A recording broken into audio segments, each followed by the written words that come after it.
Hi M&Ms, welcome back to another episode of Murder and More. As always, I am your host, Kira. The 1970s were a time where people felt safe.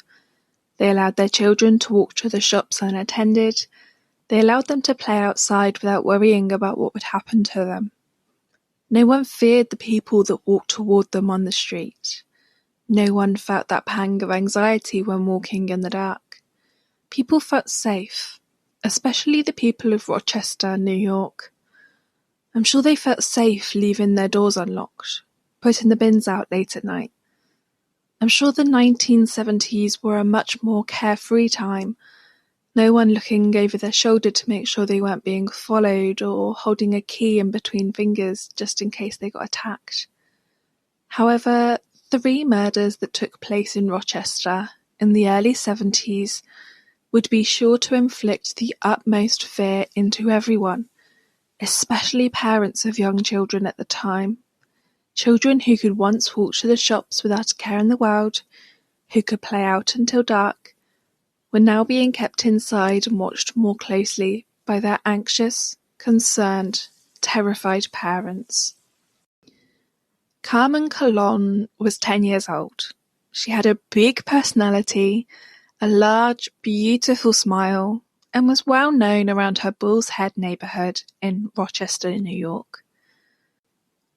On the afternoon of the 16th of November 1971, Carmen's grandmother asked her to go and collect a prescription from the pharmacy for her grandfather. When Carmen entered the pharmacy on West Main Street, she was informed that the prescription she was trying to collect hadn't yet been processed. So instead of hanging around and waiting, Carmen told the store owner that she had to go. Eyewitnesses then placed Carmen getting into a car that was parked near the pharmacy at 4:10, and it seemed like that car had been waiting for her. But this wouldn't be the last time Carmen was seen alive, and when the public found out what had occurred during the last known sighting of Carmen Colon, they were enraged. The last known sighting of Carmen alive took place about 50 minutes after she was last seen getting into the unknown car near the pharmacy. At about 5 p.m. that day, drivers on the I-190 witnessed what we now know to be Carmen, running from a car that witnesses described as potentially being a dark-coloured Ford Pinto hatchback. Not only was the girl running, but she was naked from the waist down and was waving her arms frantically, desperately trying to get someone to stop and save her. But whether it was the bystander effect or whether there was another reason no one stopped to help the 10-year-old girl, for the rest of their lives these witnesses had to live with knowing that they could have possibly prevented a murder. At least one of these witnesses then observed as Carmen was submissively taken back to the car by her abductor. Maybe, if even one of these cars had stopped and hadn't just carried on driving, Carmen may have avoided a brutal death. Although I have to put myself in that position, I am very untrusting, very skeptical. I have to wonder if I was in that position, I saw a girl running down the motorway or down a road, would I stop? In this day and age, I think a huge part of me would be concerned it was a ruse and that by stopping I'd be leading myself into my own capture and murder. I'm sure we've all heard of stories of people pretending to be police officers and pulling you over late at night, or someone leaving a recording of a crying baby on a doorstep to get them to open their front door and make themselves vulnerable. I know this was the 70s, but I wonder if this was the reason people didn't want to stop. They didn't want to put their own lives in danger. Maybe they didn't think the girl had been abducted. Maybe they thought it was a girl throwing a tantrum and she was being led back to the car by her father. Who knows what went through those witnesses' minds that fateful day? All we can know is that all of this speculation won't reverse what happened to Carmen. When Carmen failed to return home, she was reported missing to the Rochester Police Department at 7:50 that evening. 2 days after Carmen was witnessed desperately trying to flag anyone down to help save her from the man who had taken her off a busy street in broad daylight in the middle of New York, 2 teenage boys were riding their bikes when they came across Carmen's partially nude body in a ditch, about 12 miles from where she had been seen just 48 hours earlier, desperately trying to escape the clutches of her killer. Initially, the boys thought the body was a mannequin, but real true crime fans will know it's never a mannequin. The girl was wearing a top, shirt, socks, and trainers, which suggests to me that she'd been redressed. Carmen's coat was found in a culvert about 300 yards from her body, and her trousers weren't found until the 30th of November, 2 weeks after she was abducted.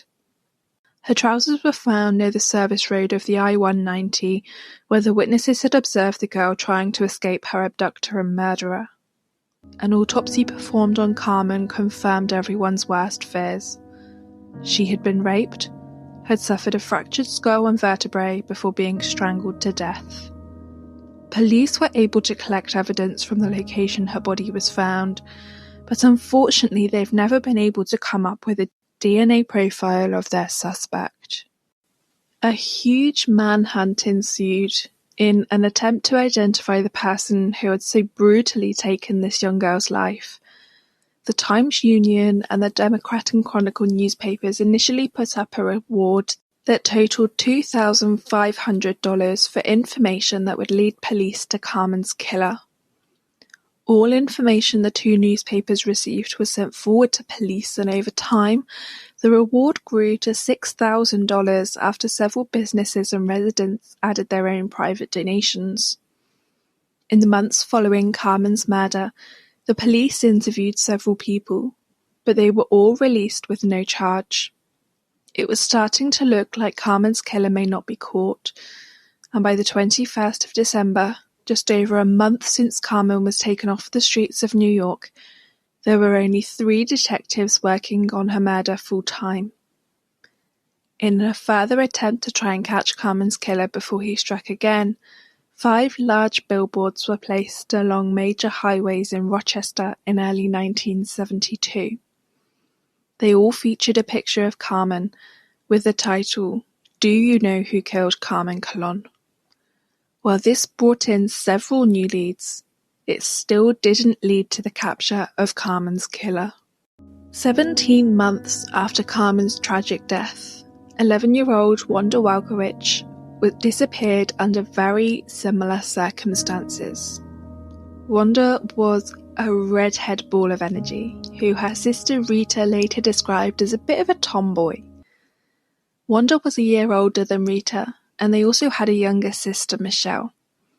The girls lived with their mother, Joyce, after losing their father to a heart attack a few months earlier. Rita recalls the 2nd of April 1973 as being a dark, grisly, rainy day, but an ordinary one nonetheless. The girls would often buy groceries for dinner, so when Joyce sent Wanda to the shop, no one had any idea that running a simple errand would cause a 40-year nightmare to ensue. Wanda had bought the groceries she had been instructed to get by Joyce at the delicatessen: tuna fish, milk, cupcakes, and cat food. She left the store and began the walk home down Conkney Avenue. But as the hours went by and Wanda didn't return from the store, Wanda's mum became more concerned and eventually reported her daughter missing at 8 p.m. that evening, 3 hours after she'd sent her out. Police wasted no time starting a search for the 11-year-old, with about 50 detectives searching wherever they thought Wanda may have ended up. They searched several square miles around her home, the delicatessen, and they also searched in the areas around the Genesee River where Wanda liked to play. Unfortunately, these searches didn't lead police to locating Wanda, although police were able to identify a witness who saw Wanda struggling with a bag of shopping, with the last known sighting of her being on Conkney avenue when a brown car was driving towards her.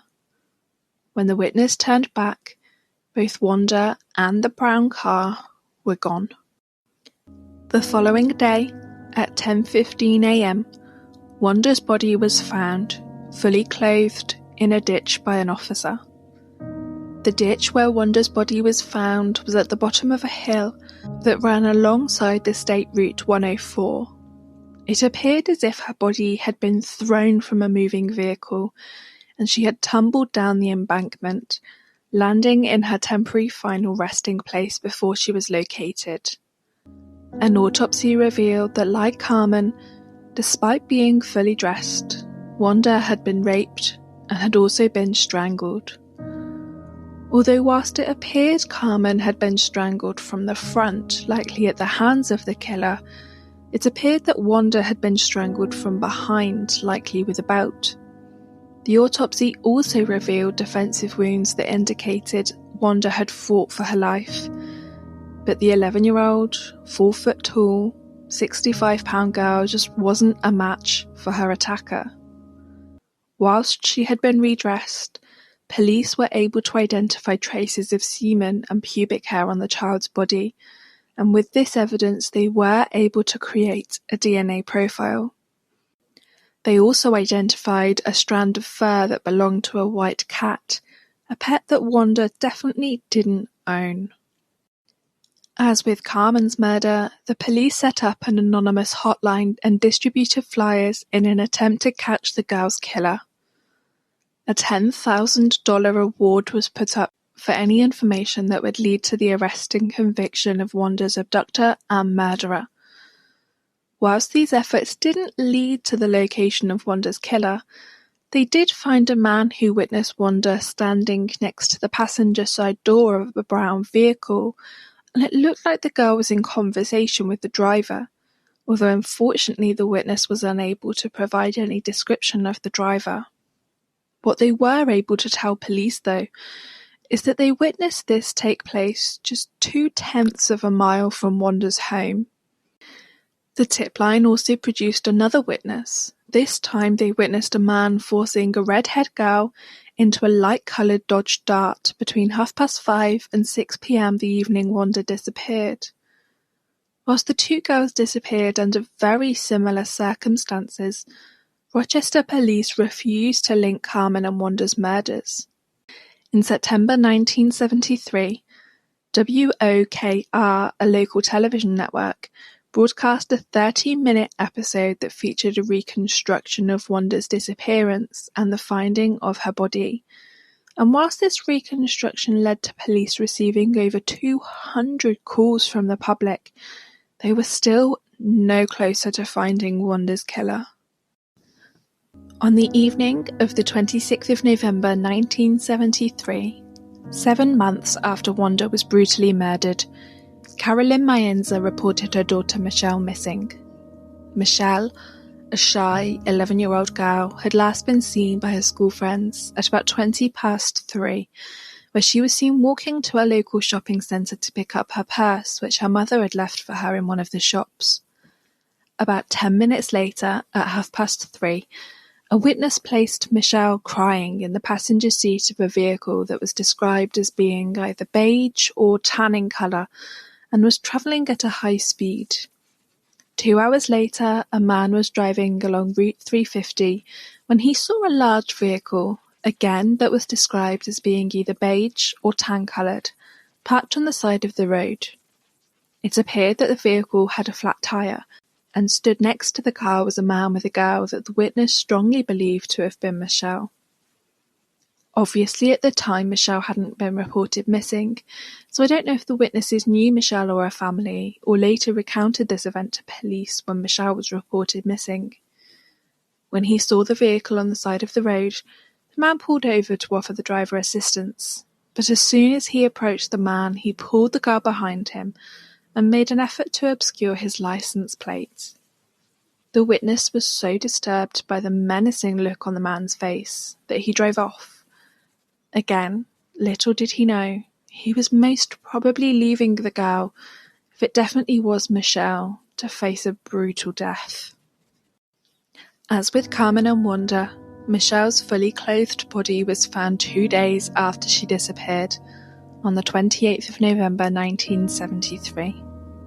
She was found in a ditch alongside a rural road in a town in Wayne County, about 15 miles from Rochester. An autopsy was performed, and again, as with the other girls, Michelle had suffered blunt force trauma. She had been raped and then strangled, again from behind with a ligature, possibly a rope. Now you may remember in Wanda's autopsy they found white cat hairs, and they knew Wanda didn't own a cat. Police also refused to link the cases together, but when Michelle's autopsy was performed and they too found white cat hair on Michelle's body, I'm sure it forced police to start wondering if they had a serial killer in their midst. A leaf was also found clenched in Michelle's hand, and an analysis of this confirmed that Michelle had more than likely been strangled at or very near to the site where her body was found. A partial palm print was recovered from her neck, as well as traces of semen on her body and underwear, which confirmed that Michelle had been raped by only one individual.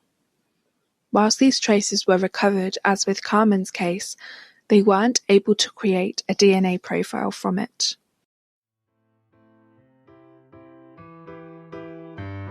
Okay guys, this episode is sponsored by PodCorn. PodCorn is such an easy way to monetize your podcast, no matter whether you're big or only just starting out, and it's super easy to use. I signed up a few months ago and I've already had several sponsors. Once you sign up, you have a dashboard with a really easy to use interface and a list of sponsors. Once you've picked a company that you'd like to promote, you send them a proposal and wait to hear back. You are in complete control of who you advertise, when you advertise, and even how much you charge.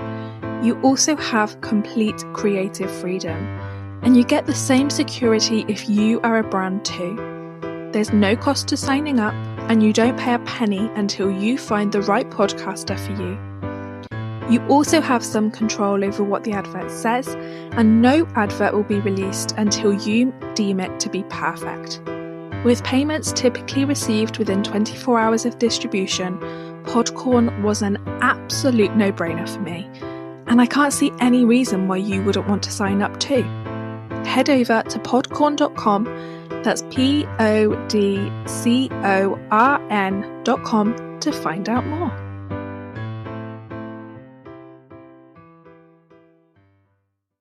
Investigators analysed Michelle's stomach content, which revealed she'd eaten a hamburger and onions about an hour before she was murdered.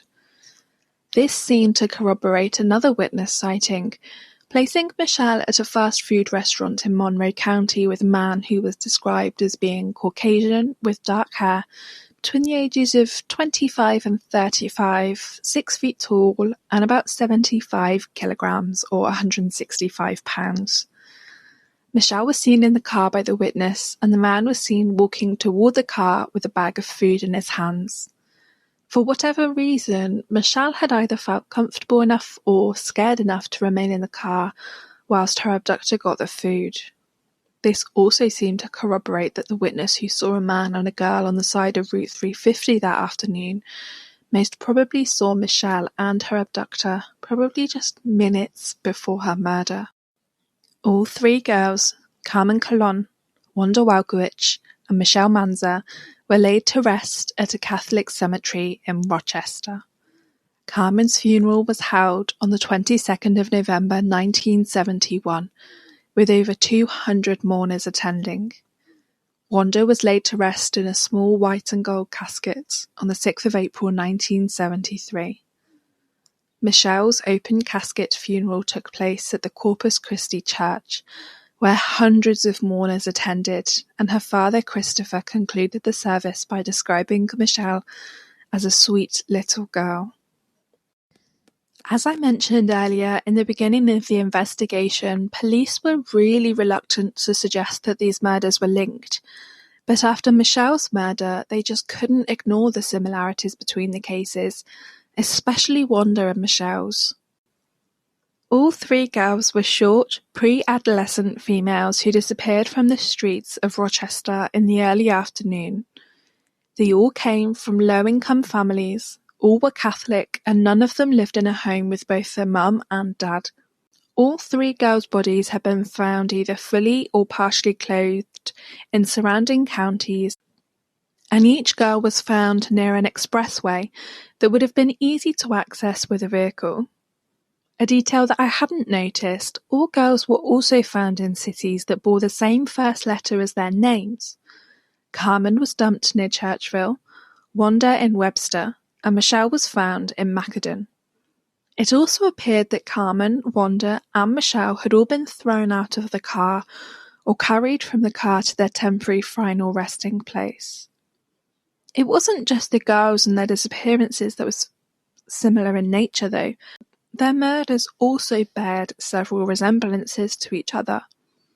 All three girls had been raped before being strangled to death. The only slight difference was that Carmen had been manually strangled from the front, and Wanda and Michelle were strangled with some sort of ligature from behind.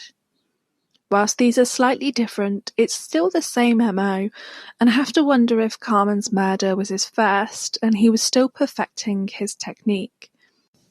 If this was the case, maybe he didn't really know what he was doing with Carmen's murder, but as soon as he strangled her manually, he realised that for whatever reason he wasn't going to do it again, and chose to use ligatures for Wanda and Michelle's murders. These aren't the only links between Wanda and Michelle. Both girls were found with food in their stomachs that had been consumed about an hour before their deaths, and both had been redressed. This detail is different to Carmen's murder, as she had no obvious signs of food in her stomach, and was found partially nude.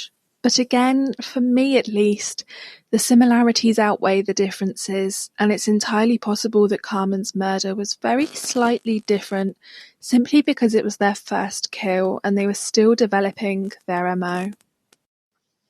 Now, I'm sure you're wondering why this killer is called the alphabet killer or the double initial killer.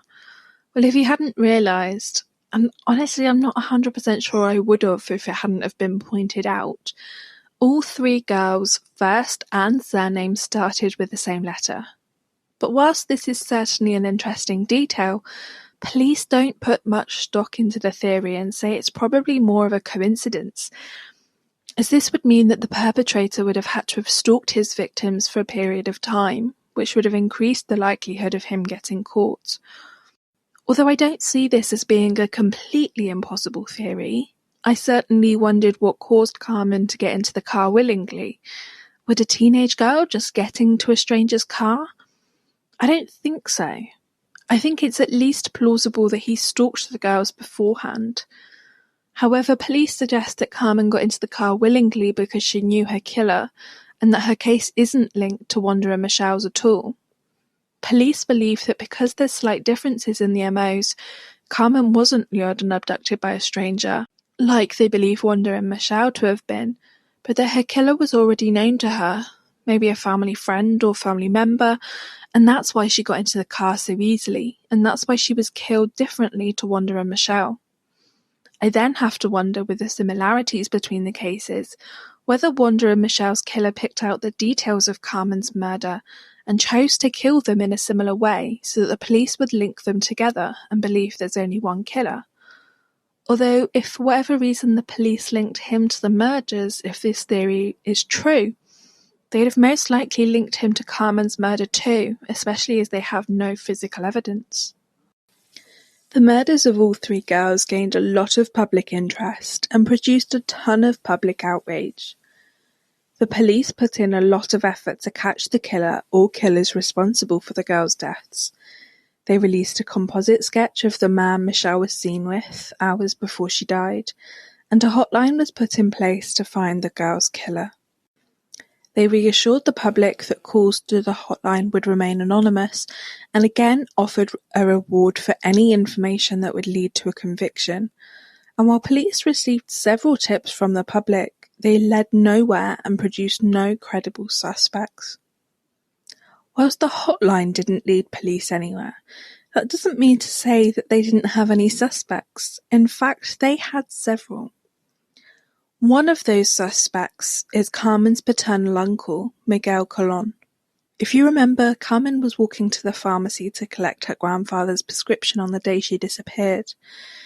Carmen made this walk often, but was usually accompanied by her grandfather Felix. However, this time she begged her grandparents to let her make the journey alone. This may not seem like strange behaviour, but when police looked into Miguel further, they found out that he'd bought a car very similar in description to the car witnesses described seeing on the I-490 just weeks before she disappeared. When investigators searched the car, they found that it had been extensively cleaned inside and out. They also found that the trunk of the car had been washed with a strong cleaning solution, and when they approached the dealership the car was bought from, they confirmed the trunk hadn't been washed with any kind of solution prior to sale. Whilst this proves that Miguel cleaned the trunk, it doesn't prove when he did and why, and whilst it's certainly suspicious, it doesn't make him guilty of murder.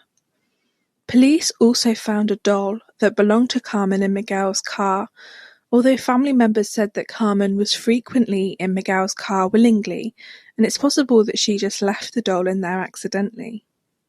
Friends of Miguel's did tell the police something interesting and possibly incriminating, however.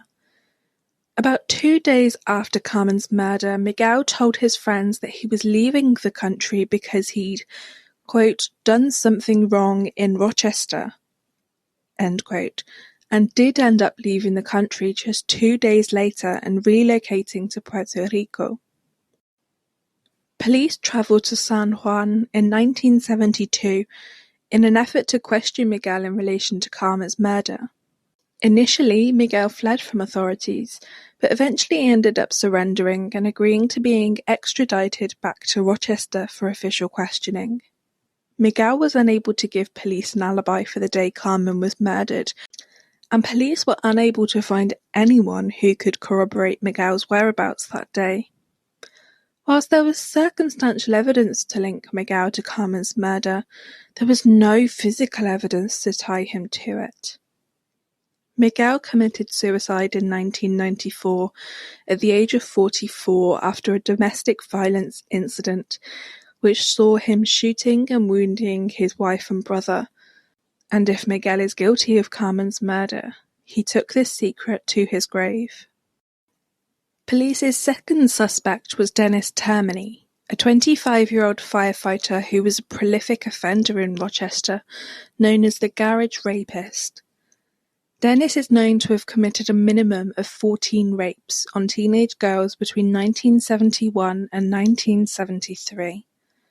It's also believed that Dennis owned a vehicle that was very similar in description to the car the witnesses had described. It's also known that Dennis lived extremely close to where Michelle was last seen alive.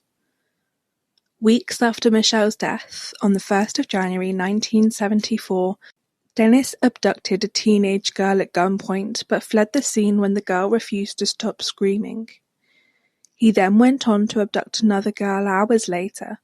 However, he was pursued by police and he also ended up committing suicide by shooting himself in the head. A forensic examination of Dennis's car revealed white cat hairs, which had also been found on Wanda and Michelle's body. Although, again, this doesn't prove anything, as I'm sure there are thousands of white cats in the world. Whilst Dennis seemed like a credible suspect, and the murder seemed to have stopped after he died, police exhumed Dennis's body in 2007, and it was confirmed once and for all that Dennis was not the man who had raped and murdered Wanda Wolkowicz. As for Carmen and Michelle, it's impossible to know if Dennis murdered those two, as there was no physical evidence to connect him to the scene, such as DNA, although I believe the cases are linked, and if he didn't murder Wanda, I find it highly unlikely that he was involved in Carmen or Michelle's murders. Kenneth Bianchi, one half of the Hillside Stranglers, became police's third suspect. He lived in Rochester at the time the girls disappeared, and is known to have worked as an ice cream vendor near to where Carmen and Wanda's bodies were found. Kenneth moved from Rochester to Los Angeles in 1976, which is where he and his cousin committed the Hillside Strangler murders. Whilst Kenneth committed the Hillside Strangler murders, he vehemently denies any involvement in the double initial murders and has insisted several times that police clear him as a suspect. Although police are reluctant to do this because Kenneth is a serial killer, but also because at the time of the murders he's known to have driven a car. Joseph Nazo was arrested in Nevada at the age of 77 in April 2011 for murders that were committed in California between 1977 and 1994. All the victims were believed to have been prostitutes, which is a completely different victimology to this case, except for the fact that his victim's first and last name both started with the same letter. Whilst this is an extremely interesting detail, Joseph Nazo has also been ruled out as a suspect, when his DNA didn't match the semen found on Wandas' body. Although he didn't commit these alphabet murders, he was charged and convicted with the California alphabet murders, and was sentenced to death in November 2013. Whilst police have interrogated more than 800 people in relation to the girls' murders, they have never been able to identify their killer or killers. A spokesman for the police said that they remain confident in solving the girls' murders, but a part of me remains apprehensive that this perpetrator will ever be caught. The longer time goes on, the more likely it is that the suspect has passed away. I also have to wonder why the murders just stopped all of a sudden. They got so much publicity that if the killer moved to a different state, I think the cases would have been linked fairly quickly by the press. So why stop with Michelle? Had he stalked all three girls and chosen to murder just them? Or did he start his spree and then fall ill or pass away, stopping him in his tracks? I believe that once a serial killer gets started, they're not just going to randomly stop killing until they're caught. And if the double initial killer was in prison for something else, surely they'd have his DNA on file and would be able to identify him that way. I don't know how it works in the US, so that's just me making assumptions, but I'm very skeptical as to whether the killer of these three young girls will ever be caught and brought to justice. But I hold on to hope that one day the families of the girls will finally get the justice that they've been waiting so long to receive, and they can finally put this nightmare to bed.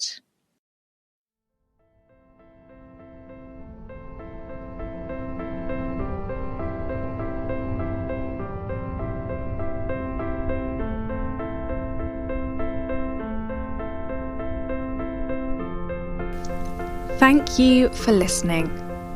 Don't forget to head over to Apple Podcasts to leave a rating and review, and Patreon to consider becoming a patron of Murder and More. To interact with us, you can follow us on Twitter and Tumblr at Murder and More, Instagram at Murder and More Pod, and Facebook at Murder and More Podcast. Have a great week, and I'll see you all next week for another episode.